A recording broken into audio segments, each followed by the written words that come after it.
আচ্ছা, এমন কি কখনো হয়েছে যে জীবনের খুব গুরুত্বপূর্ণ একটা প্রেজেন্টেশন বা ভাইভার ঠিক আগ মুহূর্তের নার্ভাসনেস বা স্ট্রেস আপনার সব প্রস্তুতি একেবারে মাটি করে দিয়েছে? অথবা ধরুন কোনো বাজে অভ্যাস বা রাগ হঠাৎ করে আপনার নিয়ন্ত্রণ নিয়ে নিল, আর আপনি চাইলেও নিজেকে আটকাতে পারলেন না। আজকের এই বিশ্লেষণে আমরা সোর্স ম্যাটেরিয়াল ঘেটে ঠিক এই সমস্যাটারই একটা বৈজ্ঞানিক সমাধান খোঁজার চেষ্টা করব। আমাদের মূল লক্ষ্য হলো নেগেটিভ ইমোশনের হাত থেকে মনের সেই স্টিয়ারিং হুইল বা নিয়ন্ত্রণটা কিভাবে আবারও নিজেদের হাতে ফিরিয়ে আনা যায় সেটা খুব সহজে বোঝা। আর এই পুরো বিষয়টা ক্লিয়ার করার জন্য আমরা মূলত 6টা ধাপে এগোব। প্রথমে দি ইন্টারনাল ব্যাটল, এরপর অ্যাকশন ও কন্ট্রিবিউশন, কম্প্যারিজন ও শিফটিং, পুশিং অ্যাওয়ে ও ডিস্ট্র্যাকশন, সেন্সেশনস ও দ্য ডাইভ রিফ্লেক্স, এবং সবশেষে ডিজাইনিং ইমোশনাল প্রোটোকলস। তো চলুন আর দেরি না করে দেখে নিই 7 অক্ষরের এই চমৎকার অ্যাকসেপ্টস বা ACCEPTS ফ্রেমওয়ার্কটি আসলে কিভাবে কাজ করে। আমাদের প্রথম পর্ব দ্য ইন্টারনাল ব্যাটল বা ভেতরের লড়াই। যে কোনো সমাধান প্রয়োগ করার আগে তো আমাদের সমস্যাটার গোড়া বুঝতে হবে, তাই না? চলুন মানব মস্তিষ্কের একদম বেসিক নিউরোসায়েন্সে একটু চোখ বুলিয়ে নিই। এখানে সবচেয়ে চমকপ্রদ বিষয়টা হচ্ছে আমাদের মস্তিষ্কের দুটো ভিন্ন রূপের লড়াই। একদিকে আছে আমাদের ইমোশনাল ব্রেন বা আবেগী মস্তিষ্ক, যেটা ভীষণ ইম্পালসিভ, মানে সে যখন যা চায় তখনই তা করে বসতে চায়। রেগে গেলে সাথে সাথে রিয়্যাক্ট করাটা এর কাজ। আর ঠিক এর উল্টো দিকেই আছে আমাদের লজিক্যাল ব্রেন বা যৌক্তিক মস্তিষ্ক। সে আবার যে কোনো কাজের ফলাফল নিয়ে এতই সচেতন যে সবসময় সে আবেগকে পুরোপুরি চেপে বা অবদমিত করে রাখতে চায়। এখন মজার ব্যাপার হলো, এই দুই চরমপন্থার কোনোটাই কিন্তু আমাদের জন্য পুরোপুরি ভালো ফল বয়ে আনে না। তাহলে উপায় হচ্ছে একটা ব্যালেন্স বা ভারসাম্য তৈরি করা।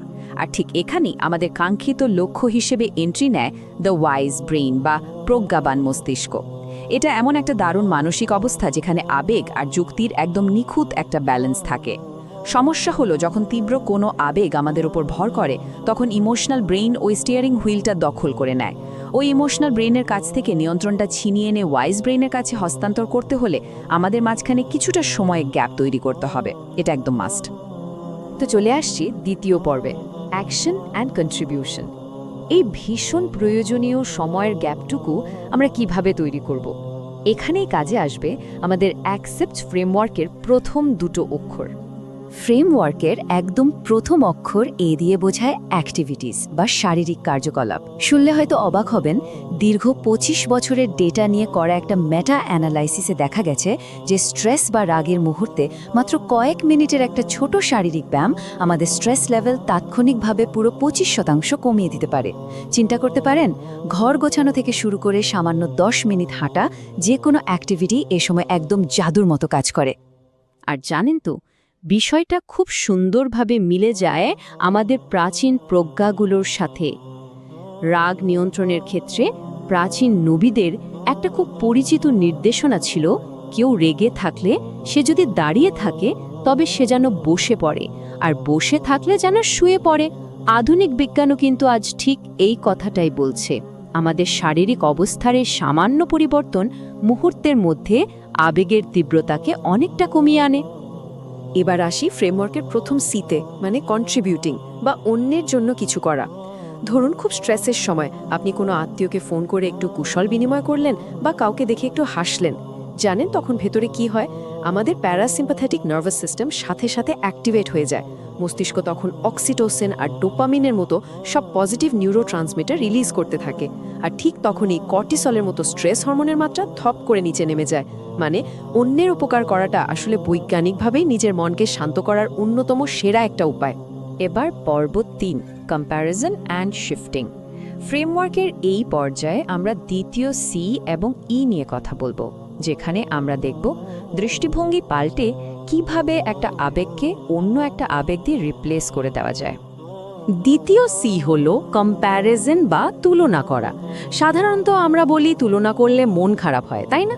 কিন্তু সঠিক তুলনা করাটা আসলে একটা দারুণ ট্রিক। ইসলামের দ্বিতীয় খলিফা ওমর রাদিয়াল্লাহু আনহুর একটা ঐতিহাসিক ঘটনা এখানে বলা যায়। জনসম্মুখে তিনি একবার নিজেই নিজেকে স্মরণ করিয়ে দিয়েছিলেন যে তিনি একসময় বনু মাখজুম গোত্রের উট চড়াতেন, কেন বলেছিলেন জানেন? কারণ তিনি নিজের এই সাধারণ অতীতটার সাথে বর্তমানের তুলনা করে অহংকারের মতো একটা ধ্বংসাত্মক আবেগকে দূরে সরিয়ে রাখতে চেয়েছিলেন। ঠিক একইভাবে আমরাও যখন আমাদের চেয়ে খারাপ অবস্থায় থাকা কারো কথা ভাবি বা নিজের অতীতের কঠিন সময়ের সাথে বর্তমানের তুলনা করি, তখন আমাদের ভেতর একটা কৃতজ্ঞতাবোধ কাজ করে, যা সাথে সাথে স্ট্রেস দূর করে দেয়। এর পরের অক্ষর ইতে রয়েছে ইমোশনস। এখানকার নিয়মটা একদম সিম্পল। দুটো বিপরীত আবেগ কখনো একসাথে থাকতে পারে না। একটা কেস স্টাডির কথা বলি। একজন অত্যন্ত স্ট্রেসড সিইও, যার হার্টবিট অনেক ফাস্ট ছিল, তাকে বলা হলো তার জীবনের সবচেয়ে সুন্দর মুহূর্তটার কথা ভাবতে। যেমন ধরুন, সমুদ্রের পাড়ে কাটানো হানিমুনের স্মৃতি। যখনই সেই আনন্দদায়ক আবেগগুলো তার মনে উদয় হলো, তার স্ট্রেস মুহূর্তে গায়েব হয়ে গেল। হার্ট রেটও স্বাভাবিক হয়ে এলো। মানে নেগেটিভ ইমোশনকে একটা পজিটিভ ইনকম্প্যাটেবল ইমোশন দিয়ে রিপ্লেস করে দেওয়াটাই হলো এখানকার আসল ম্যাজিক। আমরা চলে এলাম 4 নম্বর পর্বে, পুশিং অ্যাওয়ে অ্যান্ড ডিস্ট্র্যাকশন। চলুন দেখি পি এবং টি কিভাবে কাজ করে। এই দুটো টেকনিক মূলত আমাদের চিন্তার জগৎকে সাময়িকভাবে একটু আলাদা বা লক করে রাখার উপর ফোকাস করে। পিতে রয়েছে পুশিং অ্যাওয়ে। আচ্ছা, ভাবুন তো, যন্ত্রণাদায়ক চিন্তাগুলোকে কি সাময়িকভাবে মনের কোনো বাক্সে তালাবদ্ধ করে রাখা সম্ভব? মনোবিজ্ঞানে এটাকে বলা হয় ওরি পোস্টপোনমেন্ট বা দুশ্চিন্তা পিছিয়ে দেওয়া। ধরুন, আপনি কোনো কারণে খুব স্ট্রেসড, আপনি চাইলে ঠিক করতে পারেন, আমি এই বিষয়টা নিয়ে এখন একদম ভাববো না, ঠিক সন্ধ্যা 6টায় ভাববো। এমনকি আপনি কল্পনা করতে পারেন যে চিন্তাটাকে একটা বাক্সে বন্দি করে আলমারিতে তুলে রাখলেন।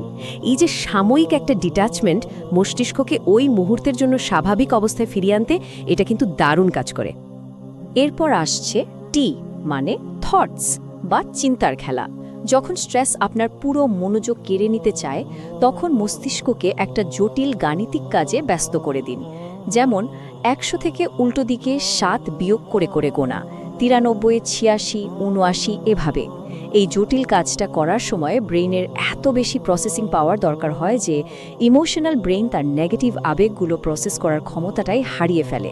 আর ঠিক ওই সুযোগে নিয়ন্ত্রণটা আবার ওয়াইজ ব্রেইনের হাতে চলে আসে। পর্ব 5, সেন্সেশনস অ্যান্ড ডাইভ রিফ্লেক্স।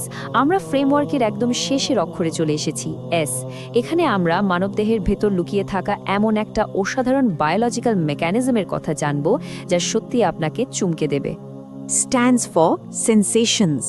যখন আমরা খুব রেগে যাই বা ভীষণ স্ট্রেসড থাকি, তখন যদি চোখে মুখে একটু ঠান্ডা পানি দিই এবং সেটা অন্তত 30 সেকেন্ড স্থায়ী হয়, তখন আমাদের দেহে ডাইভিং রিফ্লেক্স নামের একটা মেকানিজম চালু হয়ে যায়। ঠান্ডা পানি মুখে লাগা মাত্রই মস্তিষ্ক ভাবে আমরা বোধহয় পানিতে ডুব দিচ্ছি। শরীরকে বাঁচানোর জন্য সে সাথে সাথে হার্ট রেট কমিয়ে দেয় এবং হাত পা থেকে রক্ত শরীরের কেন্দ্রের দিকে টেনে নেয়। এর ফলে রাগের সময় যে বুক ধরফর করা বা শরীর গরম হয়ে যাওয়ার লক্ষণগুলো থাকে, তা ম্যাজিকের মতো শান্ত হয়ে যায়। আর সবচেয়ে বিস্ময়কর ব্যাপার কি জানেন? রাগের সময়ে প্রাচীনকাল থেকেই অজু করার বা হাতমুখ ধোয়ার যে প্র্যাকটিসটা চলে আসছে, সেটা এই আধুনিক ডাইভিং রিফ্লেক্সের ফিজিওলজিক্যাল কুলিং প্রসেসের সাথেই একদম হুবহু মিলে যায়। তীব্র মানসিক অশান্তির সময়ে স্রেফ একটু পানি দিয়ে নিজেকে শান্ত করার এই পদ্ধতির পেছনের বিজ্ঞানটা সত্যি ভীষণ মুগ্ধ করার মতো, তাই না? তো দেখতে দেখতে আমরা শেষ পর্বে চলে এসেছি, পর্ব 6, ডিজাইনিং ইমোশনাল প্রোটোকলস। আমরা তো অ্যাকসেপ্টস ফ্রেমওয়ার্কের 7টা ট্যাকটিক্সই জেনে নিলাম, কিন্তু শুধু জানলেই তো হবে না, এগুলোকে তো বাস্তব জীবনে কাজে লাগাতে হবে। চলুন দেখি কিভাবে এগুলো মিলিয়ে আমরা নিজেদের জন্য একটা পার্সোনালাইজড রুটিন বা প্রোটোকল তৈরি করতে পারি। আমরা আমাদের নিজেদের প্রয়োজন অনুযায়ী একটা সিকোয়েন্স সাজিয়ে নিতে পারি। ধরুন, সামনে আপনার একটা খুব গুরুত্বপূর্ণ ভাইভা বা প্রেজেন্টেশন আছে, তখন এমন একটা প্রোটোকল সেট করা যেতে পারে। প্রথমেই সেন্সেশনস, মানে মুখে একটু ঠান্ডা পানির ঝাপটা দিলেন। এরপর থটস, 20 থেকে উল্টো দিকে গোনা শুরু করলেন। আর সবশেষে অ্যাক্টিভিটিস, 5 মিনিট লম্বা শ্বাস নিয়ে একটু হাঁটাহাঁটি করলেন। বাস, ওই হাই স্টেক ইভেন্টের আগে আপনার মনের স্টিয়ারিং হুইল একদম 100% ওয়াইজ ব্রেইনের হাতে চলে আসবে। তবে হ্যাঁ, এই পর্যায়ে এসে আমাদের একটা খুব গুরুত্বপূর্ণ পার্থক্য বুঝতে হবে। এই যে অ্যাকসেপ্ট টেকনিকগুলো আমরা শিখলাম, এগুলো হলো ইমোশন সেন্ট্রিক বা আবেগ কেন্দ্রিক অ্যাপ্রোচ। এগুলোকে আপনি শর্ট টার্ম ট্রায়াজ বা ইমার্জেন্সি ব্যান্ডেজের মতো ভাবতে পারেন, যা আপনাকে ওই মুহূর্তের জন্য একটা কন্ট্রোল দেবে। কিন্তু জীবনে যদি দীর্ঘমেয়াদী শান্তি নিশ্চিত করতে চান, তবে আপনাকে প্রবলেম সেন্ট্রিক বা সমস্যা কেন্দ্রিক অ্যাপ্রোচ নিতে হবে। অর্থাৎ সমস্যার মূল কারণগুলোকে একদম সিস্টেম্যাটিক্যালি সমাধান করতে হবে। আর ঠিক এখানে আজকের এই আলোচনার সবচেয়ে চিন্তার খোরাক জোগানো বিষয়টা চলে আসে। আমরা তো শর্ট টার্ম ইমোশনাল কন্ট্রোল অর্জন করা শিখে ফেললাম, কিন্তু আমাদের মনের গভীরে এখনও ঠিক কোন সেই লুকানো কারণগুলো রয়ে গেছে যা বারবার আমাদের স্ট্রেস বা রাগের দিকে ঠেলে দেয়? আমাদের শুধু উপসর্গের চিকিৎসা করলেই তো হবে না, বরং মানসিক অশান্তির সেই গভীর মূল কারণগুলোকে খুঁজে বের করার চ্যালেঞ্জটা নিতে হবে।